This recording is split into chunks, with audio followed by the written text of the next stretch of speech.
Buenas tardes a todos, a todas, todos quienes están acá en esta tercera sesión de Diálogos de Cine, ¿cierto? Esta actividad que la hemos denominado de esa manera, actividad que se realiza en el contexto del taller de realización de documentales de la universidad. Esta es la tercera sesión, ya tuvimos dos, ¿cierto? La primera con el cineasta argentino Gustavo Fontán, la segunda con la cineasta peruana Lorena Vez la semana pasada. Y hoy día estamos con el director boliviano Diego Mondaca. Lo voy a presentar. Bueno, Diego estudió en la Escuela Internacional de Cine y TV de Cuba. Es director, guionista y productor de las películas La Chirola del 2008, Ciudadela del 2011 y Chaco del 2020. Es productor de la película Cuando ellos se fueron del 2019 de Verónica Aro, de Ecuador. Eh, Obtuvo el premio FIPRESI por su dirección en Chaco. Y también, bueno, todas sus películas han sido estrenadas y premiadas en distintos festivales internacionales como IRFA, Rotterdam, Valdivia, Gijón, bueno, entre varios otros. Y también Diego es fundador del Seminario de Cine Fragmento de lo Real, docente del programa de la Universidad Mayor de San Andrés, UNSA, de Bolivia, profesor invitado en la Cátedra Blanco de la Universidad de Buenos Aires, de Argentina, y también es programador de un espacio muy interesante que se llama Cine Crucito, boliviano, y también colabora con la Cátedra Berman de la UNAM y con el programa La Ciudad de las Letras de la Universidad Pontificia Católica de Chile. Y además ha sido asistente de dirección de dos cineastas muy importantes, ¿no? El cineasta Jorge Sanginés, en la película Insurgentes, el 2011, y de Werner Herzog, el 2015, en Sal y Fuego. Muchas Mm. gracias por acompañarnos, Diego, por darte el espacio y el tiempo para visitarnos digamos, en esta actividad. No, Cristian, el agradecido soy yo. O sea, de poder compartir un trabajo, las experiencias y las reflexiones de un trabajo, en este caso de Ciudadela, que nos va a tocar, de La Chirola, perdón, que nos va a tocar conversar, que es una película que ya cumple más de 10 años. Entonces, las reflexiones también están en el tiempo, ¿no? Es decir, todo lo que pasó después y todo lo que comenzamos a entender después de hacer una película. Así que gracias, gracias a todas y a todos los que están en la sala y espero esta charla pues sea prolongada y fructífera para ustedes también. Buenísimo, muchas gracias. Sí, importante eso que mencionabas también, ¿no? Como La Chirola es un trabajo del 2008, es decir, han pasado 13 años, ¿no? Mm, Y 13 años donde la película se ha seguido, digamos, viendo, discutiendo. mm, eh, Hace poco se exhibió también en otros lugares. Es interesante mm. cómo las películas, y algo de eso conversábamos con Lorena también la semana pasada, a propósito de su primera película, A Punto de Despegar, eh, que las películas siguen teniendo una vida, ¿no? Una vida más larga que va mucho más allá de su estreno. Y eso hace interesante también porque las podemos seguir pensando, discutiendo y Mm. conversando de ellas, ¿no? Sí, sobre todo situándolas desde el hoy, ¿no? Es como, y también es muy interesante cómo las películas cobran una vida propia, esto nos ha pasado con La Chirola en una primera experiencia, van cobrando una vida propia y su camino ya no está diseñado por nosotros, sino está comenzando a ser diseñado por el público, por la gente que, la recepción que tiene, ¿no? En el público y se va situando desde otros lugares que tal vez nosotros no imaginábamos en el momento, pero han sido partes esenciales, tanto un poco de aquella intuición de hacer un film, de aquella esos pálpitos que uno tiene cuando hace una película, que no los puede verbalizar fácilmente y que es justamente el público el que ayuda a poder verbalizar, a bajarlo y darle palabras, bajar la línea sobre un trabajo que es muy emocional en un principio y después va llegando a ser un discurso, ¿no? Se puede articular un discurso en función al trabajo que uno hace, ¿no? Entonces ahí es importante lo que dices, el transcurso del tiempo como también una posibilidad de reflexión de los films y entender sobre todo que una película, como tú apuntabas también, una película no sobrevive también, ¿no? Eh, y no sobrevive porque se diluye el autor, se diluyen los realizadores y comienza a ser del público, ¿no? Entonces eso me parece maravilloso. Muy agradecido nosotros con La Chirola porque es nuestra primera película y en estos 13 años no ha habido un momento en que la película haya dejado de mostrarse en espacios, debatirse en espacios, y tampoco ha sido eh, casual. Y sobre todo también que la película, seguimos volviendo a esa película, seguimos retornando, al menos yo como director, sigo retornando a esas ideas iniciales en mi arranque en el cine y que han sido guía hasta hoy, ¿no? Hasta Chaco, por lo menos. Claro, y además es interesante esto, ¿no? Con el paso del tiempo se va reactualizando y incluso hoy día sigue siendo muy contingente, muy actual, ¿no? Mm, El- la reflexión que surge, que emerge en mm, la película, la posición del personaje, lo que abre como posibilidades de pensamiento. Bueno, mm, ya hablaremos de mm. eso también. Em, en principio quisiera también decir que bueno, se han incorporado también algunos estudiantes más. Bienvenidos, bienvenidas, Alexis, Natalie veo por ahí también. Y les comento, decirle también a los estudiantes que nos están escuchando que pueden hacer sus preguntas. La idea es que esto sea un diálogo, sus comentarios, pueden encender sus micrófonos cuando Las gusten, cámaras. las cámaras, claro, para que los podamos ver. Ahí está Miguel Ángel, hola Miguel Hola, Ángel. Miguel. Y también pueden dejar sus comentarios a través del chat si alguien no tiene, digamos, una no tan buena conexión y los podemos leer y comentarlos también Mm. con Diego. Así que desde ya esperamos sus intervenciones. Eh, entonces, en principio me gustaría que quizá partamos la conversación pidiéndote que nos comentes, que nos cuentes un poco cómo fue tu vínculo inicial con el protagonista de la película, que es un protagonista muy particular, ¿no? Alguien que Mm, tiene una posición muy particular sobre el mundo, una visión muy específica mm, sobre el mundo. ¿Cómo te encontraste con él? mm. ¿Cómo surge la idea? Sí.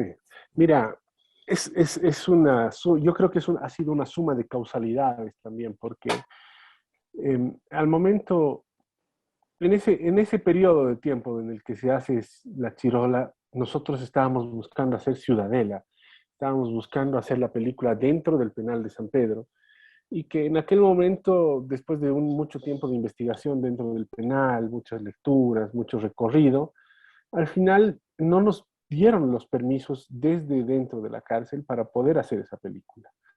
Entonces, nosotros estábamos en una desesperación bestial porque teníamos tiempos muy limitados, teníamos que volver a Cuba para poder editar la película, editar lo que iba a ser ¿qué se llama? La chirola, lo que es nuestra tesis, en realidad es nuestra tesis de la escuela. Entonces teníamos tiempos muy limitados, ¿no? Deadlines muy literales, deadlines, ¿no? Donde no había tregua. Entonces, en esas, una amiga, casualmente que era sobrina de Pedro Cajías, me dice, mira, mi tío ha estado en la cárcel y si hablas con él te puede tirar más datos. Me lo había dicho esto antes de que nos den la noticia de que no podíamos filmar dentro de la cárcel. Entonces, cuando dicen que no en la cárcel, yo digo, tengo que hacer una película. Pero de todos modos, y me insistían en hablar con Pedro. Entonces, bueno, yo dije, no pierdo nada, ya está todo casi perdido, no teníamos tema, no teníamos qué hacer como tesis. O sea, al final hubiéramos hecho una tesis como, bueno, la llamita que pasea por el campo, digamos, ¿no? Eh, en eso yo me reúno con Pedro, lo llamo, me reúno con Pedro en un parque, comenzamos a conversar y surgió algo tan maravilloso en esa comunicación que yo creo que es esa desesperación, sobre todo de estas personas que están dentro de o que han pasado de centros de detención, a los que nadie los escucha, ¿no? Nadie los escucha dentro, nadie los escucha afuera, y cargan una condena como si fueran leprosos, ¿no? Cargan un tatuaje en la frente como si fueran leprosos, y donde es la sociedad que aquella que está en discurso muy predispuesta a la rehabilitación, eh, muy amable en algún punto, muy progresista en otro punto, somos los primeros en negar su posibilidad de participar nuevamente en una sociedad, porque nosotros somos presa también de muchos miedos, de muchos prejuicios que nos alejan, ¿no? Que nos marcan una distancia sobre estas personas. Bueno, con Pedro, el primer día que yo fui a conversar con él, sintetizaba de manera muy potente, muy precisa, como tú dices también, muy inteligente, todo aquello que nosotros habíamos visto y habíamos leído, digamos, en libros, ¿no? Lo que yo había buscado, lo había encontrado en literatura y estaba teorizando, él me lo decía desde una experiencia vivencial, ¿no? Algo muy visceral, muy visceral. Y sin estos corsés académicos, si quieres, ¿no? Sociológicos, psicológicos, legales, etcétera, ¿no? Entonces, era brutal. Era un encontrarse con alguien de más, un monstruo, digamos, en el buen sentido, que te puede comer o puede ser tu amigo para comerse al mundo, ¿no? Juntos. Por suerte pasó lo segundo. Y al día siguiente yo convoco a mi equipo, que ya estaban en Bolivia, porque el equipo está conformado por Andrés Boero, que es uruguayo, Rubén Valdés, que es cubano, María Alicia González, que es puertorriqueña, y Aldo Quiroga, que es mexicano. Todos estudiantes de la Escuela de Cuba, que teníamos la misión de hacer esta película. Era mi tesis como director y de ellos sus tesis en especialidades de foto, sonido, montaje. Se los presento a Pedro y ese momento, así sin ninguna discusión, era unánime que él iba a ser nuestro protagonista. Pero había que filmar al día siguiente. Entonces, eh, es un personaje tan histriónico, tan potente, tan, tan, digamos, ideal, lo que buscaría un director, lo que buscaría un documentalista, ¿no? Es un tipo que está muy bien frente a cámara, es un tipo que tiene una dicción fantástica, tiene una voz muy presente, ¿no? Es decir, un tono de voz muy conquistador, pues. Eh, y al margen todo lo que nos cuenta, que es potente. Entonces, dominar esta bestia era muy difícil. Teníamos que ir siempre con una primera lanzada, una carne de cañón, digamos, a conversar primero con él, diagramar un poco el día de la filmación, diagramar más o menos en qué humor estaba él, y después se sumaba el resto del equipo y comenzábamos a filmar. Ahí entendíamos que Pedro necesitaba que alguien le escuche, fundamentalmente, y eso éramos nosotros, ¿no? Nosotros nos convertimos en una esponja de sus experiencias que hasta su familia o su círculo más cercano estaba cansado de escuchar, o no le ponía un lugar sin juicios a esas experiencias que él nos contaba. Entonces, desde ahí parte nuestra relación con el Pedro, ¿no? Y también parte en la desesperación que estábamos por hacer una película donde ya estábamos entregados. Entonces dijimos, miren, de aquí todo lo que salga va a estar bien, ¿no? Entonces, eso creo que nos liberó muchísimo, nos liberó de tener cosas muy estructuradas y comenzar a avanzar y comenzar a descubrir un personaje hasta donde nos lleve, ¿no? Y así fue más o menos los primeros encuentros, así fue las primeras dinámicas con Pedro, hasta que fuimos desarrollando toda una relación con él, ¿no? Sí, interesante, porque digamos, todo lo que tú cuentas sobre el personaje uno lo logra palpar, pero en la película, ¿cierto? Como eh, Mm. digamos, desde esa distancia o desde esa Mm. superficie que es la película, pero se Mm. nota que ese personaje tiene mucha energía, que es un personaje seguramente difícil en el buen sentido, ¿no? Difícil, complejo. eh, Sí, muy difícil de contener, pero me parece que surgió algo muy interesante y que es parte de, si quieren, ¿no? De un aporte, ¿no? Eh, Como dice, ¿no? Un humilde aporte nuestro a la cinematografía. Eh, Donde el personaje, al menos en el cine boliviano, rompemos completamente con aquella idea dogmática del documental, de que el documental tiene que decir la verdad, de que el documental está regido en la realidad, de que el documental te lo dice todo, dice verdades o parte de verdades, ¿no es cierto? Entonces, y también con el tratamiento del personaje, porque el personaje va cobrándose parte de la película, por tanto de la realización y por tanto de las soluciones creativas dentro del film.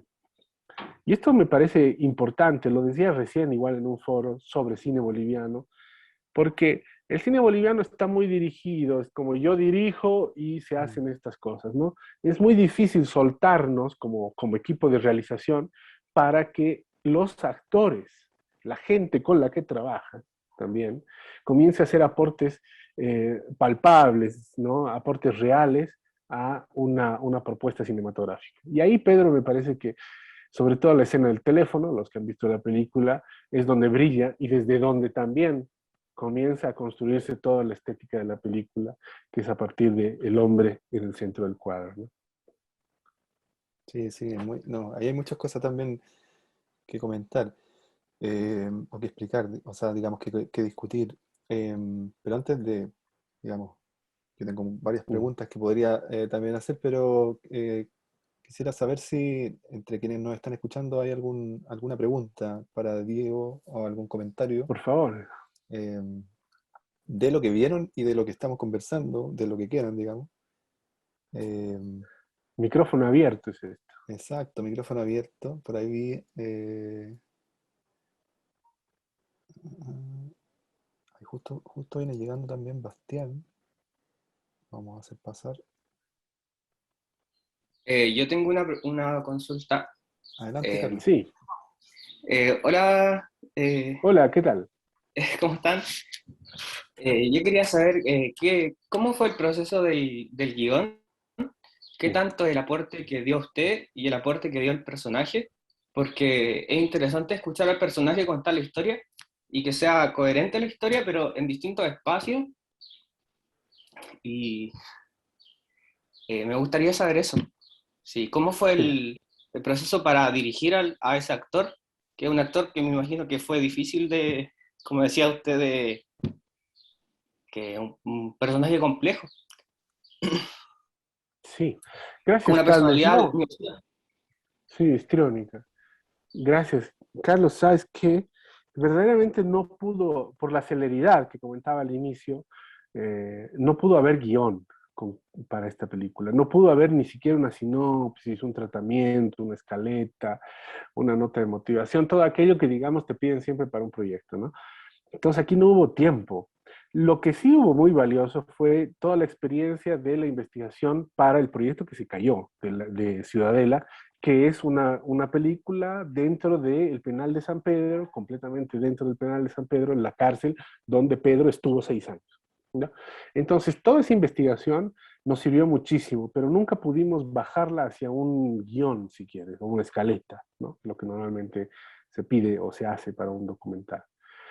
Entonces, eh, nos tuvimos que valer primero de toda esa experiencia de haber investigado, pero sobre todo correr al ritmo de Pedro, ¿no? Sumarnos al ritmo de Pedro de todo lo que nos decía. Y lo que convenimos como método para poder trabajar con él era, yo iba de adelantada, almorzaba con Pedro, almorzábamos en un mercado muy popular, y ahí yo tanteaba más o menos los temas que me interesaban del anterior documental, los trasladaba hacia que él nos los dibuje, digamos, ¿no? Entonces se trazaban 2, 3 temas por día, por tarde, porque filmábamos solamente en las tardes. Y después del almuerzo nos íbamos a su casa, tipo 3 de la tarde, 3 de la tarde, y comenzábamos a ahondar en esos temas que se habían más o menos dilucidado, más o menos habían salido en la conversación en el almuerzo con Pedro. Y los íbamos atacando, ¿no? De ahí surgían más cosas y de ahí lo que hacíamos era revisar se acababa el día, bajábamos material, revisábamos todo ese material para poder pensar el día siguiente, ¿no? Para decir qué nos faltaba, por dónde estábamos yendo o por qué camino habría que redirigirlo todo y tener tener más o menos una línea narrativa.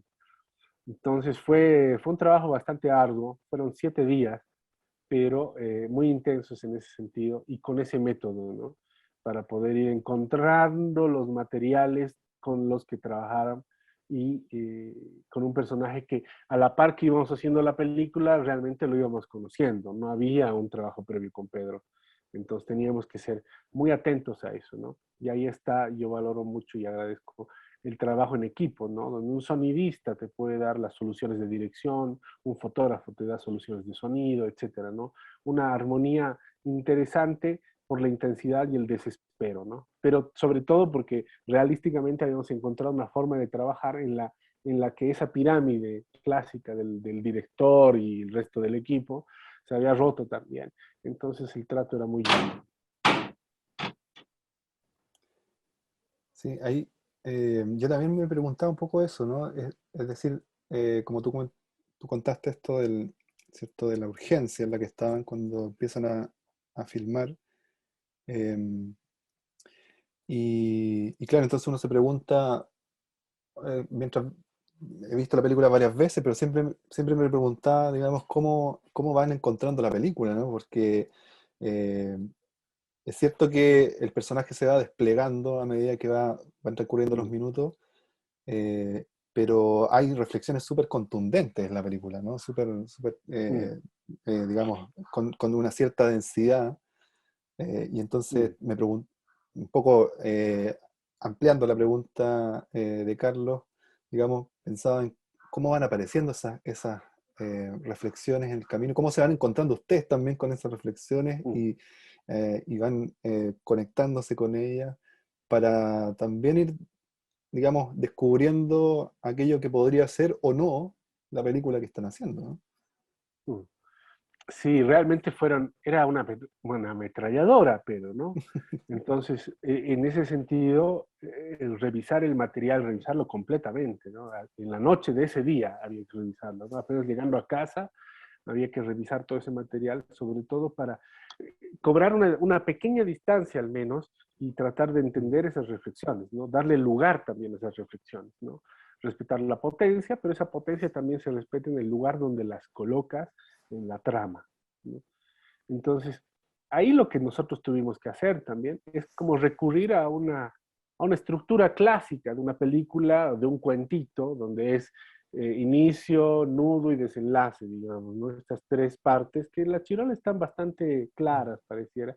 El inicio de cómo llega, qué le sucede al inicio, cómo resuelve la vida dentro y qué le pasa el momento de la salida y luego su vida fuera de la cárcel, ¿no?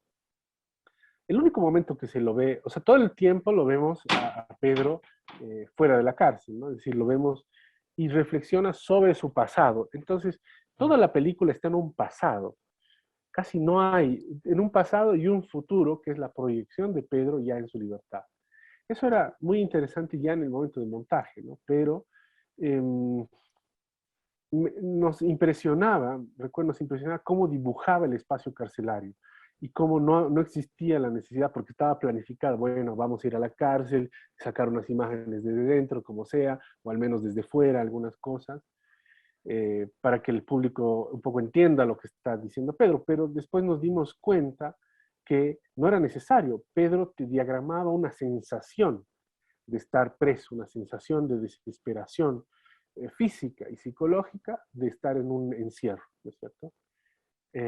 Entonces, entender eso era difícil, nos costó muchísimo, fue muy intuición al inicio, y cuando llegamos para hacer el montaje, la película recién se reescribió en la sala de edición, ya teniendo reflexiones completas, ¿no? Sobre esto sobre lo que decías, ¿no? La contundencia de sus frases, ¿no?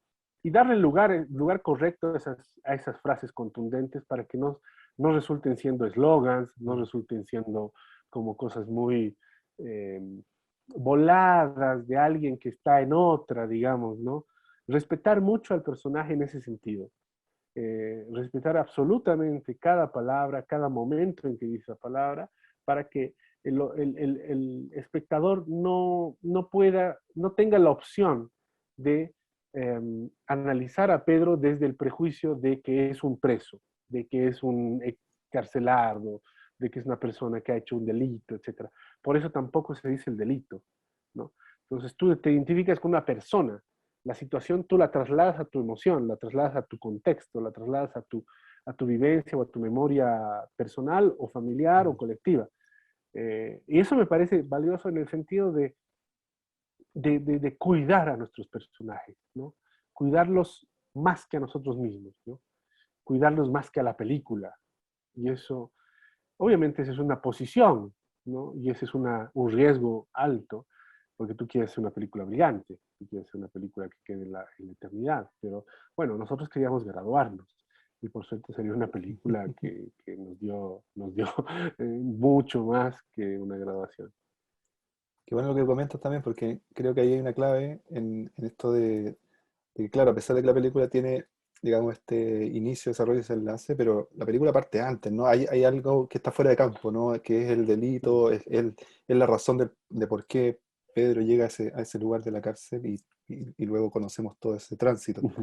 Y ahí hay una decisión, ¿cierto? Que es la que tú comentas, que me parece súper interesante también conocer em, esos argumentos, digamos, esa posición que ustedes adoptan o ese argumento en relación a cuidar al personaje y efectivamente cuando la película comienza nos vinculamos con él como una persona, más allá de toda la complejidad que luego despliegas. Eh, bueno, ¿hay algún otro comentario, alguna otra pregunta para ir abriendo el diálogo? Por ahí eh, veo... Hay una en el chat de Juliet, si no me Ah, equivoco, perfecto, sí, tienes toda la razón. Y de hecho tiene ¿no? relación con lo que estamos comentando, ¿no? La Sí, leo. sí, sí. Por favor. Dice, Juliet Coloma dice, hay una parte del cortometraje en la que se mezcla un poco la ficción con el documental. Y es cuando Pedro recrea cuando hablaba por teléfono. ¿Cómo surgió ese momento o cómo lo manejó usted? Bueno, no me usteen, por favor. No nos ustearemos, Juliet. Este, ese es un momento muy clave. Yo creo que ha sido develador dentro del rodaje para nosotros y por esa revelación que ha significado, se ha establecido esa escena como el corazón de la película, ¿no? Y ha surgido muy al inicio, creo que fue en el segundo día de rodaje. Nosotros estábamos comenzando a filmar, eran las 3:30 de la tarde. Con esto quiero decir que teníamos baterías, teníamos cinta, teníamos espacio en la tarjeta, teníamos sol, teníamos energía, etc. Y comenzamos a filmar y yo quería preguntarle mucho algo que en el fondo me parece una pregunta absurda, ¿no? Pero que siempre podemos llegar a hacer esas preguntas absurdas y lo grandioso está en la generosidad de quien responde, ¿no? O sea, uno vuelca esa posible pregunta tonta y la vuelca y le da sentido y te da algo mayor. Esa generosidad tuvo Pedro. Porque yo estaba sentado, Pedro, era una tipo entrevista, ¿no? Sentado, la cámara en trípode y puesta, y yo le digo, bueno, Pedro, a ver, hablemos un poco, vamos a comenzar el día, qué sé yo, eh, casi husteándolo, como ahora, y le digo, Pedro, ¿cómo es la espera dentro de la cárcel? Digo, yo recordando, saqué esta pregunta porque había leído en algún lugar de que Borges decía que lo único que te mata es la espera, ¿no? Entonces, bueno, uno tiene esas pretensiones también, ¿no? De ser Borges, de encontrar las respuestas de Borges en otros, ¿no? Eso es parte de ser estudiante, parte del riesgo y que, bueno, sucede. Pedro me mira, yo dije, uff, ¿qué me dirá? ¿No? ¿Qué me dirá? Y él nos dice, ¿están listos? ¿Pueden seguirme? Y Andrés cachó ese momento y dijo, sí, sí, saca la cámara del trípode. Yo levanto rápidamente el trípode, me lo agarro. Rubén se esconde detrás de un mueble. La María Alicia sale del cuarto, pero todo así muy rápido, ¿eh? Y mientras Pedro comienza a hacer toda esa performance del teléfono. Entonces, si se han fijado bien, al menos yo me veo en el cuadro, ¿no? Yo estoy tratando de esconderme, yo ya no conseguí salir, no conseguí un espacio para esconderme. Entonces me hago el boludo, detrás del trípode me pongo un poco ahí. Rubén está detrás de un mueble, se lo llega a ver, si tienen cuidado, se ve el boom, digamos, se ve un poco el mecanismo, ¿no? Y hace toda la performance, yo callado, no quería ni mirarle a los ojos, solo escuchaba e imaginaba lo que pasaba, porque si yo tenía un contacto visual con el Pedro, podía yo romper ese momento, ¿no? Entonces, sucede todo, se acaba el plano, sentimos, se acabó. Andrés, ¿has cortado? Sí, ya. Y lo único que todos estábamos erizados. Sale Rubén erizado. Rubén salió directamente a abrazar a Pedro, directamente a abrazarlo, por la emoción que nos había dado, ¿no? Y yo, así como, claro, yo estoy en plan de director, estresado, voy y le pregunto al Andrés, ¿has cortado? ¿Has cortado el plano? Y dice, no, es todo secuencia. Ya. ¿Está bien? Sí. Y listo. Él también estaba muy emocionado, muy chocado, muy con los pelos de punta, ¿no? Como se dice. Ese día dijimos, no se filma más. Entonces filmamos esos 3 minutos y después nos pasamos toda la tarde con el Pedro, charlando, charlando, ¿no? Ahí tomando las chelas, estando. Él necesitaba que alguien le escuche. Y mucho del trabajo nuestro como documentalistas está fuera de campo, lo que un poco apuntaba Cristian, ¿no? Mucho de nuestro trabajo está en el fuera de campo, es invisible, pero se siente, ¿no? Y esto creo que sucede con Pedro, porque yo no hubiera decidido solo, digamos, vamos a cortar y nos dejamos de charlar. Fue algo que decidió el grupo y yo me sumo a eso, ¿no? Entonces también es escuchar a tu equipo, estar atento a eso, ¿no? Porque perciben muchas otras cosas, tienen otro punto de vista, ellos no están de frente al protagonista, están de laterales, ¿no? Están desde otro lado, sienten las cosas desde otro lugar, y también hay que respetar eso en pro de la película y sobre todo también el respeto del equipo que siempre aporta. Entonces, eso se convierte en un espacio muy ficcional. Toda la película es bastante manipulada, bastante ficcionada. Yo parto de la idea de que lo que queríamos hacer era una película y nos estaba importando muy poco la etiqueta de documental o ficción, ¿no? Entonces, cuando ya te entregas a eso, tienes una libertad creativa mucho más inmensa, ¿no? Y así surgió. Y después, en el montaje, bueno, analizamos esta escena y decidimos que esa era la estética de la escena, ¿no? Ya bajo esa estética se la fue cubriendo y se fue completando toda la película. Y ya después, en montaje, en el primer armado que hizo Aldo, cortó ese plano secuencia en 3 momentos, 3 o 2 momentos. Y es lo único que yo le he dicho taxativamente al montajista. Esa escena no la cortas. Ponla donde quieras. Al final, al inicio, donde quieras. Pero esa escena no se corta. Sí, o la sacas completamente o la pones completamente, ¿no? Me miró, chin, tranqui, y la puso en un lugar muy, muy acertado, ¿no?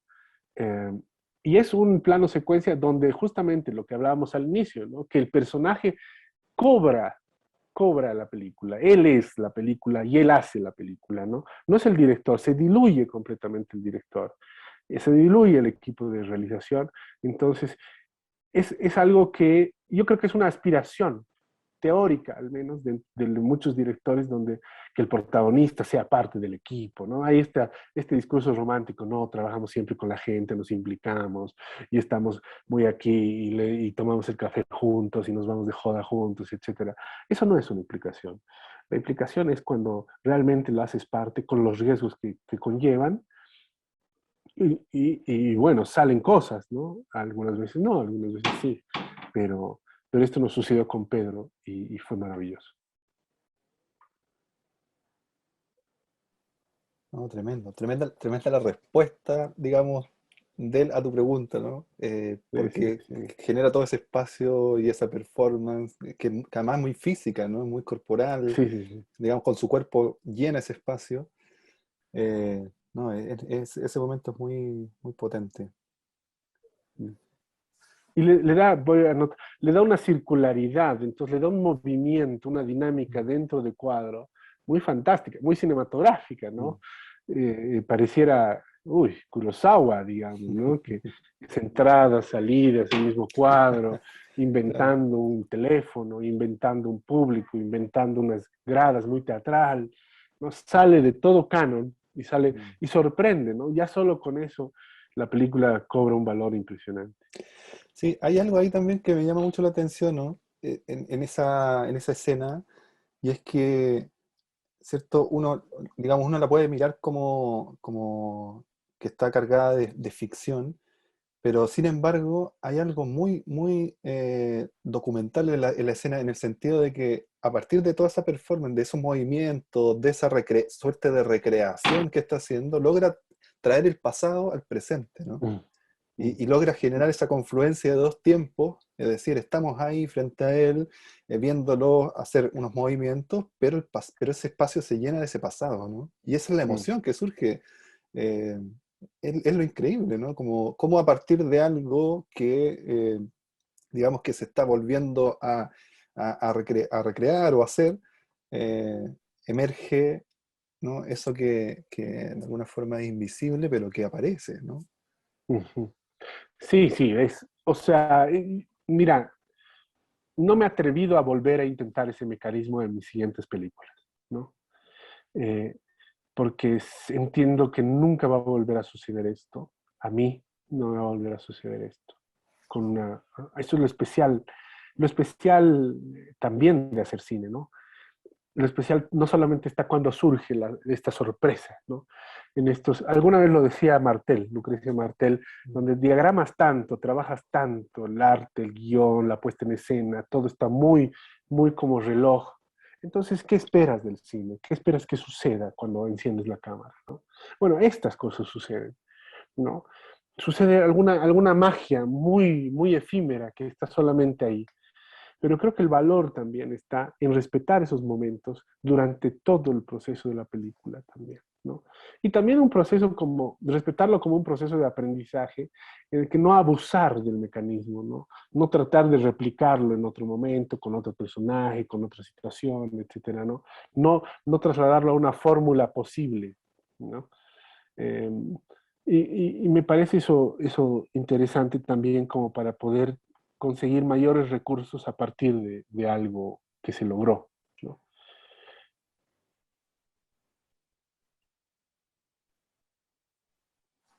Sí. Bueno, ¿hay alguna pregunta, algún comentario? Veo por ahí algunas cámaras encendidas. Gracias por encender las cámaras, Miguel, Juliet. ¿Quieren comentar algo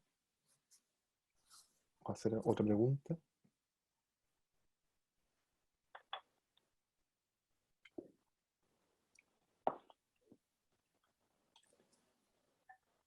Bueno, Si mientras... no, yo puedo continuar, ¿eh? Yo también. Mira, mientras lo piensan, hay dos cosas que me recordó digamos, lo que tú comentabas sobre la escena y a partir de la pregunta de Juliet. Me recordó dos cosas que creo que son fundamentales para, digamos, como parte de la creación cinematográfica, ¿no? Una, esta idea de Godard que da muchas vueltas, ¿no? Que tiene que ver con esto que decía, que quizá uno de los problemas del cine es dónde comenzar y dónde terminar el plano, ¿no? Como pensando en que la Mm, duración tiene algo de vital, ¿no? Y que tiene que ver con mm, eso que tú dices, ¿no? Que se genera el plano como plano secuencia y después el montajista lo intenta cortar bueno, y qué bueno que no lo hizo y finalmente qué bueno que no se tomó esa decisión porque el plano contiene una mm, energía que, mm. digamos, si hubiera sido cercenada, seguramente se diluiría, esa energía se diluye, ¿no? Y me recordó también algo que comentaba, no sé si tuviste oportunidad de verlo, hace algunos años atrás vino este director de Kazajistán, Sergei Bortsevoy, a la UNAM. Ah, por eh, favor. sí, y dio una charla a partir digamos, de sus películas y comentaba algo muy similar, ¿no? Comentaba una anécdota que le tocó en su primer corto, donde hay una escena muy larga de un bebé que está en el suelo sentado tomando leche y de pronto está tomando leche y se empieza a quedar dormido y se va hacia el lado y se cae. Y es una escena, es un plano fijo que dura muchos minutos y entonces él contaba toda la anécdota de que, o sea, una anécdota muy interesante, que como era su primera película, tuvo que venir con un director de foto ruso, de cine muy clásico, entonces el director de foto le decía, bueno, vamos a filmar esta escena, porque la habían visto varias veces, era algo que se repetía todos los días, entonces le decía, mm, vamos a filmar esta escena con 3 planos, un plano general, un plano medio, un primer plano, mm, digamos, con la lógica tradicional, ¿no? Y Borseboy decía, bueno, me costó un mundo convencerlo, y entonces le propuso mm, 2 opciones, hagámoslo de esa manera un día, y otro día con un solo plano fijo. Y entonces, cuando las hicieron ambas, eh, las vieron después y claro, fue la única manera de hacer entender también al director de fotos que se podía filmar de otra manera, porque lo mm, importante para él era, digamos, preservar esa energía que tiene ese mm, momento. Y entonces él, digamos, comenta todo esto a partir de esta idea de pensar la energía interna de los planos, ¿no? mm, Cómo esa energía se desenvuelve y es un claro, atentado, digamos, cortarla, ¿no? Eh, claro. entonces me No, recordaba mucho eso. qué lindo, qué bien que estamos conectados con los rusos, digamos. Este, ahí también es algo interesante, me has hecho recuerdo que nos sucedió, por esto digo las fórmulas, digamos, ¿no? Cuando estábamos editando Chaco, que es un largometraje, tuvimos muchos problemas del ritmo y del ritmo. Ya estaba la película contada, pero fallaba el ritmo y no sabíamos dónde estaba el fallo, no lográbamos verlo, ¿no? Hasta que la montajista, la última montajista, hubieron 3 montajistas, este, comenzó o sea, hizo un montaje y me mandó el montaje y me dijo, Diego, míralo con calma, por favor, bueno, si no te gusta, luego vamos viendo, pero velo una vez, velo 2 veces y vamos viendo. Veo el montaje y era lo que yo quería. Era increíble porque habría llegado a ese ritmo que nos faltaba, había encontrado la solución. Entonces yo digo, ¿cómo has hecho? Le digo, ¿qué has hecho? ¿Qué has visto? ¿Dónde estaba el error? ¿No? Y me dice, mira, yo me he detenido a ver lo que han filmado. Entonces, ella comenzó a respetar el ritmo interno del cuadro para encontrar las claves de montaje, ¿no? Y eso me vino a recuerdo, lo que uno se olvida, ¿no? Yo me olvidaba que en el rodaje nosotros habíamos tenido mucha conversación con el fotógrafo sobre el ritmo interno en cuadro. A mí me interesa mucho eso, ¿no? O sea, que en un solo cuadro se diluya todo, se resuelva todo, dentro, en los distintos planos, de fondo, de frente, etcétera, un poco persiguiendo aquellas ideas de Ruiz, ¿no? De Raúl Ruiz, en su puesta en escena, ¿no? O sea, persiguiendo las ideas desde un boliviano que recién está haciendo películas, de la tercera, en comparación con Ruiz que tiene 160, ¿no? Entonces, pero buscábamos esa posibilidad. Y habíamos encontrado algo entonces, y la montajista lo vio, y eso marcó el ritmo de toda la película, de todo el montaje, respetando la emoción del rodaje, básicamente, ¿no? Y eso me parece fantástico. Y eso me parece fantástico en lo colectivo de la construcción de una película, ¿no? Que hay siempre más ojos que pueden esclarecer las cosas. Entonces está bueno. Y también está yo juego, me gusta jugar mucho con el fuera de campo, ¿no? Lo que decías un poco también, Cristian, esconder las cosas, ¿no? Esconderlas, darles, dosificarlas, pero sobre todo parto yo de temas prácticos. Comencé este criterio de temas prácticos, donde no puedes inventar, no puedes tener un helicóptero, 2 autos, no sé qué, toda una estructura de producción para hacer una película, porque no te da la plata, ¿no? No tenemos ese presupuesto, no tenemos esa capacidad logística tampoco. Entonces, inventas en un fuera de campo, le pones un sonido de helicóptero y ya está el helicóptero, ¿no? Mira al aire y ya está el helicóptero dando vueltas, ¿no es cierto? O sea, soluciones creativas que las encontré primero en unos relatos sobre cine mexicano que hacían eso, va a llover, plano arriba, trueno, listo, sí, cae la lluvia, ¿no? Montaje.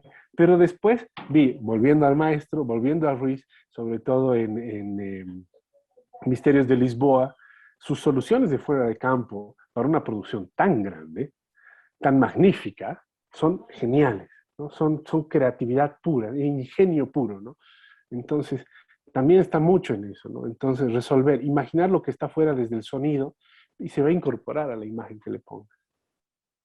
Y eso comenzamos a trabajar con la Chirola y encontramos más soluciones, cositas más interesantes en el camino de Ciudadela y de Chaco, ¿no?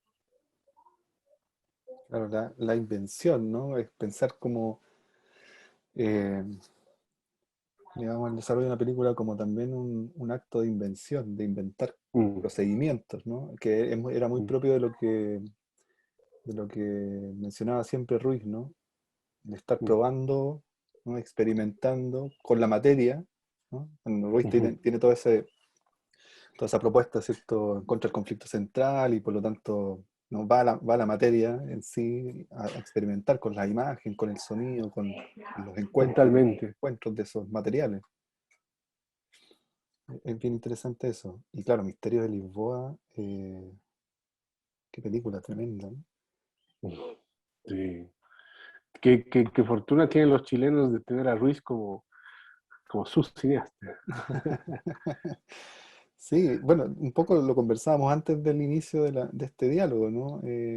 Sobre la obra de Ruiz y Valera Sarmiento. Es increíble que existan dos cineastas así, pero también todavía hay una gran deuda de poder ver las películas, porque hemos podido ver varias, pero todavía hay muchas películas que son Mm, difíciles de encontrar. Entonces, se están haciendo más cosas, se están, eh, digamos, difundiendo más las películas de Ruiz y de Sarmiento, por suerte, actualmente, pero falta todavía mucho tiempo, mm, muchos espacios para que todo el mundo pueda verlas. mm. Sí, hay que seguir.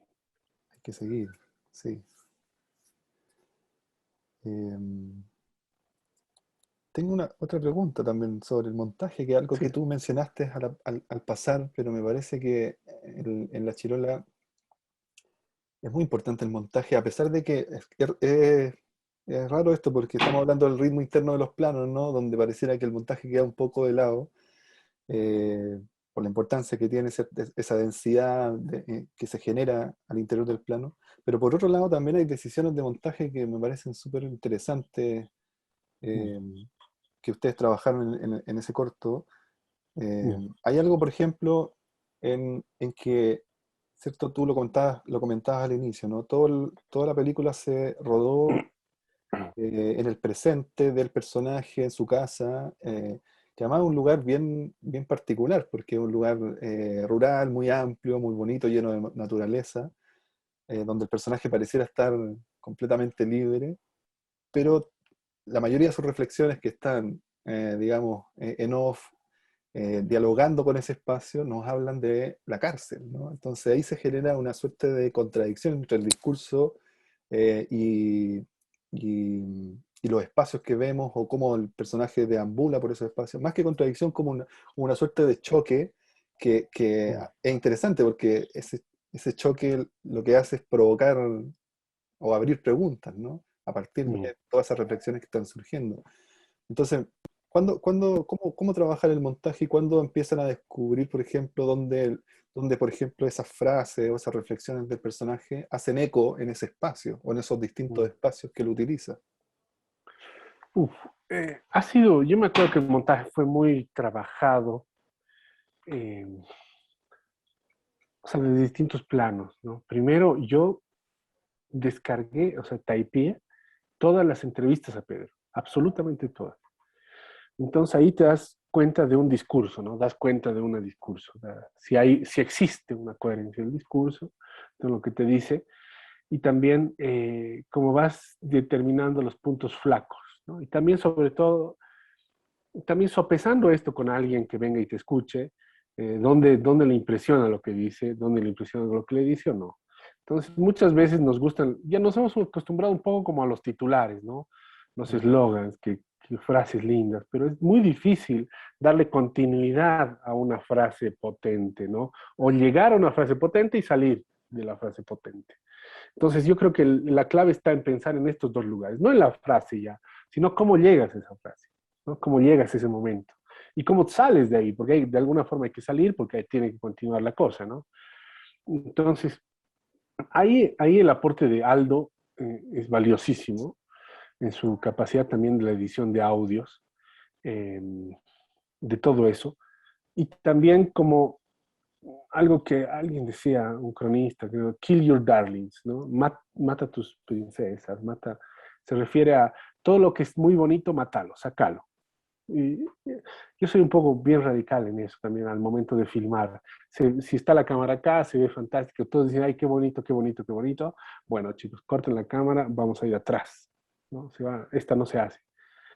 Porque no nos interesa lo bonito. No me interesa a mí lo bonito. Lo bonito es una postal, lo bonito es otra cosa, digamos, otra preocupación, no la mía.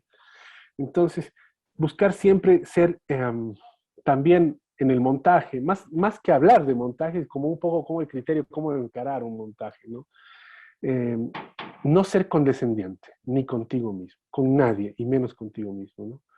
Entonces, ahí tú comienzas a ejercer una cierta frialdad, en el buen sentido, que te permite poder identificar potencias, ¿no? Potencias reales quizás, ¿no? Y esto creo que nos pasó con la chirola. Y esto también le da una diversidad de formas de montaje, ¿no? Creo que es también lo que tú apuntabas, Cristian. Está, por ejemplo, esta del plano del teléfono, que es dejar el plano que exista, ¿no? Y está inventar una escena con se filmó en 2 días, la escena de la audiencia final, cuando Pedro está contando cómo salió, está con un contraluz, ¿no? Esa filmó en 2 días. Y la primera toma, digamos, del primer día no funcionaba con la potencia que necesitábamos, la del segundo día tampoco.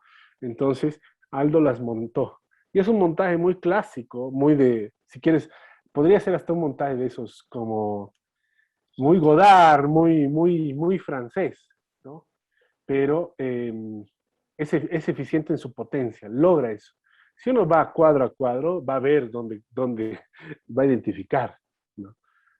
No lo hagan, es muy aburrido, pero el efecto de la escena por la potencia del personaje, sobre todo, porque ponemos al personaje de frente, ¿no? Antes de cualquier mecanismo cinematográfico está el personaje de frente, entonces funciona y tiene mucha motivación. A mí es una de las escenas que más me gusta, digamos, más me gusta, como su solución, ¿no? Que dio, y el espacio que abre también después, ¿no? Sí, Ahí está, interesante. Miguel Ángel, una pregunta extraña. A ver. Sí, vale. Miguel Ángel A ver, Jofre, ¿no? sí, Dice una dale. pregunta un poco extraña, Diego, ¿no? ¿Cómo es el proceso en que no haces una película? ¿Cómo es tu experiencia? ¿Cómo es esta búsqueda en que encuentras una idea y decides que es el momento de realizarla? Wow, esa es una pregunta. Qué buena pregunta. Es como ¿qué pasa en una guerra cuando no hay guerra, digamos, ¿no? ¿Qué haces? ¿Cómo sobrevives mientras no estás jugando a disparitos, ¿no? A ser el Ranger. Eh, mira, he encontrado soluciones diversas, debo decir, entre película y película, ¿no? Y lo que más me satisface es para mí poder perseguir una idea, darle forma a esa idea y comenzar a rondarla desde distintos planos, con distintas intensidades, pero seguir esa misma pregunta. Yo creo que las mismas preguntas que me hago con la chirola permanecen hasta Chaco, ¿no? Es como, ¿cómo hace el espíritu humano para sobrevivirse y pensar que la posibilidad está en otro día también, ¿no? Como, ¿qué tenemos, no? Un poco es eso. Casi son preguntas filosóficas, ¿no? Pero que ninguno de nosotros las deja de hacer todos los días, ¿no? Es cuestión de identificarlas. Yo ciertamente soy muy poco cinéfilo, no tengo la cinefilia incorporada, y entonces leo mucho. Para mí la lectura es mi lugar de cobijo. No quiero decir inspiración, porque no sé si sale de ahí la inspiración, pero, pero sí es un lugar que me contiene mucho y que me da muchas herramientas. Porque leyendo puedo imaginar muchísimas más cosas que cualquier efecto especial que me presente en la pantalla, ¿no? Me entretengo más leyendo, ¿no? Siento realmente que aprendo un montón. Esa es una. Y también he encontrado últimamente en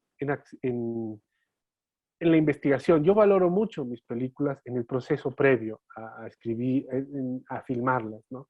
En la investigación, en el valor de conocer y de entablar relaciones, con personas que te aportan y que te hacen entender al cine como una maduración personal y donde se forja tu carácter. Antes de hacer películas, lo importante es tú realizarte como persona en algún punto, ¿no? Entonces, en ese sentido, el cine para mí no es central, no es central en mi vida. Es mi trabajo, es algo que realmente me gusta hacer, sí, pero no es algo con lo que yo quiera morir, digamos, ¿no? Por ejemplo, ahora soy panadero. Yo soy panadero y soy ayudante de bodeguero. Trabajo en una bodega de vinos. Y me place mucho ese trabajo porque también me demanda una investigación, es un gusto, es un lugar donde yo físicamente estoy activo, ¿no? Haciendo pan, cargando uvas, qué sé yo. Y también, sobre todo esta última etapa, eh, yo he estado muy cuestionado sobre mi trabajo mismo. O sea, yo me cuestiono sobre cómo ser consecuente con mi trabajo, ¿no? Hago una película que está en contra de todo un patrón nacional en este país, que está en contra de toda una idea de país, de construcción de país, de patriotas, de nacionalismos, etcétera. Y sobre todo está marcada desde la desconfianza en el vecino, en la desconfianza en nosotros mismos, ¿no? Y está en la escala. ¿Cuál es nuestra escala humana en este espacio, en este mundo? O sea, mi escala son estos dos brazos y puedo cargar con estos dos brazos 3 kilos de harina, ¿no? No y abusaría de la escala si me traigo un camión, pago un camión y digo, me traigo toda la harina de todo el barrio, digamos, ¿no? Entonces, me cuestiono mucho esas cosas. Y por eso también yo vivo ahora en el campo, estoy haciendo mi huerta, estoy haciendo mis frutales, hago mi pan, hago mi vino. Trato de vivir a la escala en la que me encuentro en el mundo, ¿no? Esto también es la pandemia que nos ha cuestionado un montón nuestras distancias, ¿no? Nos ha cuestionado un montón nuestras formas de relacionamiento. Y también, como es el caso de Chile, ¿no? Bueno, con matices distintos, pero en Bolivia hemos tenido una agitación social muy fuerte, un desgarro social muy intenso en el 2019, que también a mí me ha provocado alejarme de mucho de la humanidad, ¿no? De la gente. Y con esto también un amigo vio la Chaco, esta película, y vio mi trabajo en la Chirola, y me dice, Diego, tú desconfías de la humanidad, ¿no? Así como muy su primera palabra. Y le yo, sí, no puedo confiar en la humanidad, porque me conozco y nos conocemos, ¿no? Esto hago entre películas, pensar, divagar este tipo de cosas, que me parece fantástico la divagación y también no con el objetivo de llegar a algún lugar, sino con tener el espacio para pensar. Divagar es pensar.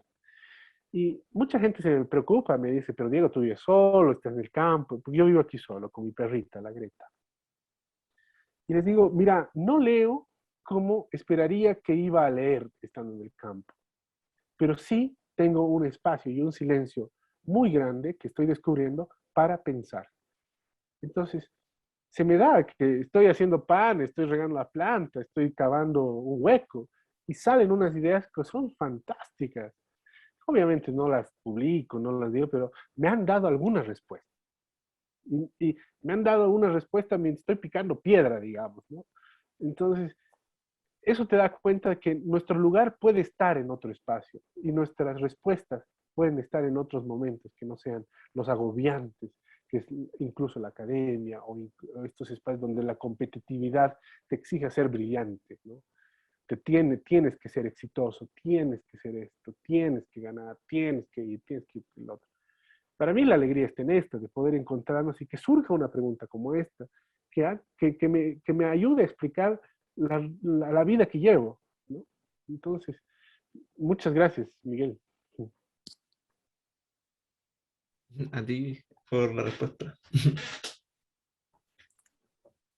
Bueno, me hizo mucho recordar una de las grandes reflexiones de la Chirola, ¿no? Esto que dice Pedro en un momento cuando plantea que la libertad quizá empieza cuando uno escoge su propia cárcel, ¿no? Eh, Sí, sí. digamos, los propios espacios de acción. Mm, mm. Sí, sí, sí. Es contundente porque como que tú comienzas ahí está la reverberación de esas frases de Pedro, ¿no? Que en la actividad que llevemos, seas doctor, seas ingeniero, etcétera, hay renuncias que tienes que hacer, renuncias a la vida para poder llevar esa carrera, digamos, ¿no? Eliges, y elegir es una forma de sobrevivir, Mm. ¿no? ¿No? Entonces, también es una forma de ejercer tu libertad, concretamente. Claro, ejercer la libertad de renunciar y de sobrevivir al mismo tiempo. Sí, cosa, Compleja, cosa compleja en este mundo además sí, convulsionado en el que nos ha tocado. sí, totalmente. Bueno, no sé si hay algún otro último comentario como para ir cerrando, porque llevamos poco más de una hora. Ha sido muy interesante la conversación. Quienes nos escuchan, si tienen alguna última pregunta o algún último comentario. Eh, yo desde ya te agradezco, Diego, por habernos acompañado también en esta tarde. Muchas gracias por el tiempo, por el espacio y digamos, por el diálogo, por las reflexiones, por compartir un rato con nosotros. Te agradezco yo, Cristian, y de verdad esta posibilidad de conversar lo que está alrededor del cine, ¿no? Porque el cine, cada uno de ustedes va a encontrar su cine, pero lo que está alrededor es lo que tenemos que cuidar también, ¿no?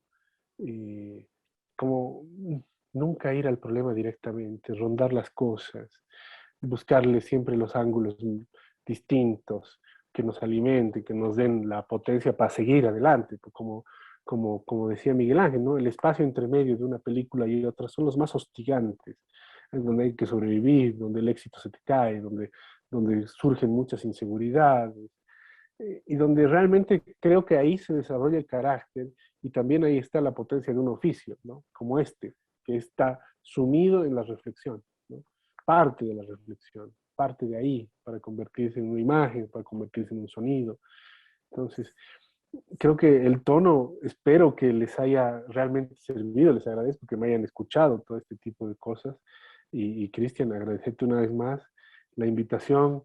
Y yo siempre feliz, como le decía a Cristian, ¿no? Chile me ha tratado muy bien últimamente. Bueno, siempre, ¿no? A mi familia, aquí una revelación, ¿no? Mi familia llegó a Chile y de Chile después recién entró a Bolivia, o sea que Mm. Chile un poco que nos recibió en este lugar del mundo. Muchas gracias, Diego. Bueno, vamos a dar por terminado el diálogo. Un abrazo a la distancia. Espero que esté muy bien allá. Se te ve bien, así que me alegra también, Gracias, digamos, poder verte desde acá y eso, y nos seguiremos encontrando por en algún favor. otro lugar. Un abrazo. Gracias Sí, un por el abrazo tiempo. a todas, a todos. Cristian, agradecimiento. Que estén muy bien. Pasen lindo la semana. Sí, nos vemos. Muchísimas gracias por la Chao, instancia. muchas gracias. Chao, un Chao. Chao, saludo de chao. Concepción. Chao, Miguel, Julieta. Chao a todas. A Que todos. le vaya súper. Nos vemos, Chao. Miguel, Juliet, Chao, Carlos, Cristian. Camila.